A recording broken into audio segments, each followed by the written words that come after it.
শুভ সন্ধ্যা বন্ধুরা। আজকের সন্ধ্যায় বরাক উপত্যকা থেকে আসা কয়েকটি গুরুত্বপূর্ণ খবর হলো। ঘোষণা করা হলো বিটিসি নির্বাচনের ফলাফল। রাজ্যে একাধিক আসন নিয়ে বিটিসি নির্বাচনের ফলাফলে দারুণভাবে জয়লাভ পেয়েছে হাঙ্গামা মহিলার পার্টি বিপিএফ। ইতিমধ্যে আনন্দে উল্লাসে মেতে উঠছে ভারতীয় জনতা পার্টি 5টি আসন এবং ইউপিপিএল 9টি আসন এবং ভারতীয় জাতীয় কংগ্রেস 0 এবং নির্দল 0 আসন পেয়েছে। জোর ধাক্কা খেয়েছে ইউপিপিএল এবং ভারতীয় জনতা পার্টি। আগামী 4 অক্টোবর শপথ নেবেন হাঙ্গামা মহিলারা। ইতিমধ্যে বিভিন্ন স্থানে স্থানে উল্লাসে মেতে উঠছে বিভিন্ন বিপিএফ সমর্থকরা। বিটিসি নির্বাচনের ফলাফলের প্রথম দিকেই সমীক্ষায় প্রকাশ ছিল যে এবার ইউপিপিএল একটা দারুণ ফলাফল করবে, কিন্তু জোর ধাক্কা গেল শাসক দল।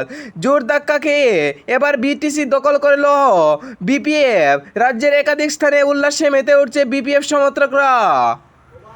বিহারে নির্বাচনী প্রচারে একের পর এক কোটি কোটি টাকার প্রকল্প উদ্বোধন দুই পক্ষের। একদিকে জাতীয় কংগ্রেস, অন্যদিকে এনডিএ। একদিকে ইন্ডিয়া জোট, অন্যদিকে এনডিএ জোট বারবার একাধিক প্রকল্প উদ্বোধন করছে এবং কোটি কোটি টাকার শিলান্যাস করতে দেখা গিয়েছে বিভিন্ন রাজনৈতিক পার্টিদেরকে। রাজ্যে অর্থাৎ বিহার রাজ্যে বিধানসভা নির্বাচন রয়েছে, সেখানে কোনো জোর ধাক্কা মুসলমান হিন্দু নিয়ে রাজনীতি করা সম্ভব নয়। সেখানে পিছড়া আদিবাসী এবং দালিতদেরকে ভোটে বিভাজন করতে পেরেছে না ভারতীয় জনতা পার্টি। তার কারণে কোটি কোটি টাকার প্রকল্প উদ্বোধন করছে বলে বিভিন্ন সংবাদ শিরোনামে উঠেছে বারবার। এ নিয়ে রাহুল গান্ধী এবং একাধিক স্থানে একাধিক নেতারা কোটি কোটি টাকার প্রকল্প উদ্বোধন করেছেন। গতকাল ভারতীয় জাতীয় কংগ্রেসে অর্থাৎ এনডিএ জোটের নেতা রাহুল গান্ধী প্রায় কয়েক হাজার কোটি টাকা উদ্বোধন করেন দালিত এবং পিছড়া জাতির জন্য।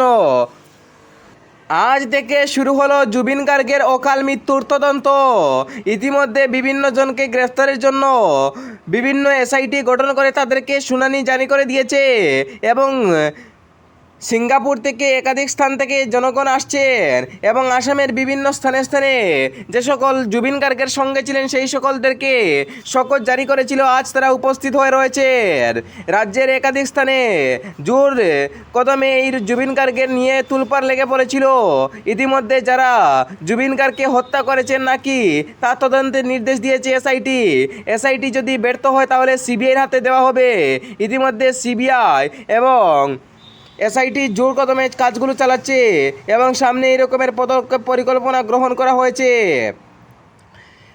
যেমনটাই আশা করা হয়েছিল, জুবিন গার্গের মৃত্যু হত্যা করা হয়েছে তাদেরকে, এই কারণে এই এসআইটি ভালোভাবে তদন্ত করবে এবং বিভিন্ন জনকে ইতিমধ্যে শপথ জারি করে দিয়েছে যাতে 10 দিনের ভিতরে এখানে পৌঁছে যাওয়ার জন্য।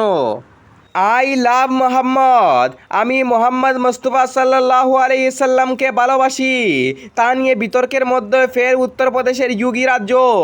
কাল বারাণসীতে প্রায় লক্ষ লক্ষ মুসলমান মানুষের এক সমাবেশ হয়। পুলিশের লাঠিচার্জে তুমুল উত্তেজনা ছড়ায়। তারপরে পুলিশ বাধ্য হয়ে তাদেরকে লাঠি চার্জ করে এবং একাধিক মুসলমান ব্যক্তিরা আহত হয়েছেন বলে জানা গেছে। পুলিশের এমন অকাল এবং করুণ লাঠিচার্জের বিরুদ্ধে প্রতিবাদ আজও গর্জে উঠছে উত্তরপ্রদেশের একাধিক রাজ্য। আই লাভ মোহাম্মদ ধ্বনিতে স্লোগান মুখরিত রয়েছে উত্তরপ্রদেশ। মুখ্যমন্ত্রী যোগী আদিত্যনাথ সাবধান হয়ে রয়েছেন যাতে কোনো বিতর্কের মধ্যে না পড়েন। এখনও পর্যন্ত উত্তরপ্রদেশে কারফিউ জারি করা হয়েছিল এবং বিভিন্ন জেলাতে 163 ধারা প্রশাসন জারি করে দিয়েছে। এখনও পর্যন্ত উত্তরপ্রদেশ রাজ্যের একাধিক স্থানে স্থানে উত্তেজনা তুঙ্গে। যোগী আদিত্যনাথ বিপাকে রয়েছেন।